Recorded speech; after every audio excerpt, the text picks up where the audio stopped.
पिछले 3 दिन से असेंबली के अंदर रूलिंग पार्टी का एक ड्रामा चल रहा है और उसके अलावा जो ट्यूलिप गार्डन में हमने देखा ये शर्मनाक है, खासकर जो इस मुल्क के मुसलमान हैं जिनके ऊपर इस वक्त बीजेपी का पूरे ताबड़तोड़ हमले हो रहे हैं। उनको यहाँ की लीडरशिप उमर साहब ने, फारूक साहब ने मिलके, जो वहाँ से मिनिस्टर आए थे किरण रिजिजू जो यहाँ आए थे, उनका इस्तेकबाल करके उन्होंने पूरे मुल्क के मुसलमानों को ये पैगाम दिया कि जो आपके साथ इस वक्त पार्लियामेंट के अंदर हुआ, जो वक्त में अमेंडमेंट लाया गया, उसके साथ यहाँ की सरकार है, उसके खिलाफ नहीं है।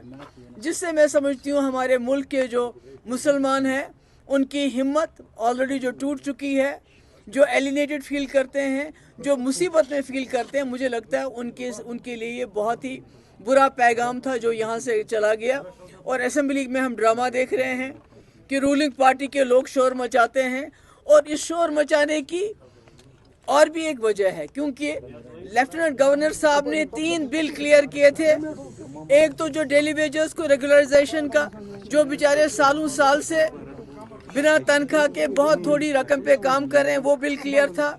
जो ज़मीन, गरीब लोगों को ज़मीन देने के लिए जो वहीद परा साहब ने और एक बिल लाया था, उसको एलजी ने क्लियर किया था। और तीसरा बिल, शराब के ऊपर बैन लगाने का बिल, वो भी क्लियर कर लिया था। तो इन तीनों तमाम बिल से बचने के लिए, डेली वेजेस को रेगुलराइज करना, गरीबों को ज़मीन देना और शराब पे पाबंदी, इन बिल्स के साथ अटेंशन डाइवर्ट करने के लिए असेंबली में हंगामा किया गया। और ये हंगामा इसलिए भी किया गया ताकि जिस तरह से इस्तेमाल किया गया किरण रिजिजू का यहाँ पर, जिसने ये अमेंडमेंट बिल लाया पार्लियामेंट में, और जिस तरह फारूक साहब और उमर साहब ने उनका यहाँ इस्तेमाल किया, उससे ध्यान हटाने के लिए असेंबली में पिछले 3 दिन से तमाशा हो रहा था। और आज हमारे साथ यहाँ हमारे एडवोकेट मजीद साहब हैं जो सुप्रीम कोर्ट लॉयर हैं।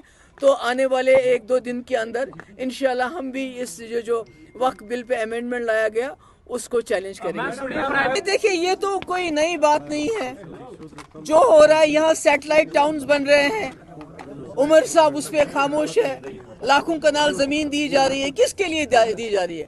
ये जो नॉन लोकल्स 83,000, आप मुल्क के अंदर कहीं भी नहीं देखेंगे इतने लोगों को एक साथ 2 साल के अंदर डोमिसाइल मिला हो। तो ये जो सैटेलाइट टाउनशिप्स बन रहे हैं, डोमिसाइल दिया जा रहा है, ये तो सारा एजेंडा है जिसको उमर साहब अब इम्प्लीमेंट कर रहे हैं।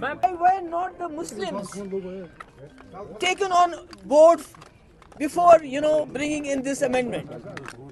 Nobody, कोई मुसलमान किसी, सब इसकी मुखालफत कर रहे हैं। Everybody except for national conference और उनकी लीडरशिप, सब इसकी मुखालफत कर रहे हैं। उमर साहब ने मुखालफत नहीं की, फारूक साहब ने मुखालफत नहीं की, पर मुल्क के अंदर तमाम मुसलमान और यहाँ तक कि जो सेकुलर जमातें हैं, सब इसकी मुखालफत कर रहे हैं। अगर ये मुसलमानों के हक में होता तो मुसलमानों के मडगुजारों पे इस वक्त कब्जा करने की कोशिश नहीं। मैडम, इस ड्रामा का क्या आपको इन दिनों असेंबली में होना चाहिए था और खड़े होकर ये बात कहनी चाहिए थी, जिसे तमिलनाडु में सरकार ने कहा हम इम्प्लीमेंट नहीं करेंगे, इसी तरह उमर साहब को भी कहना चाहिए था हम इसको यहाँ इम्प्लीमेंट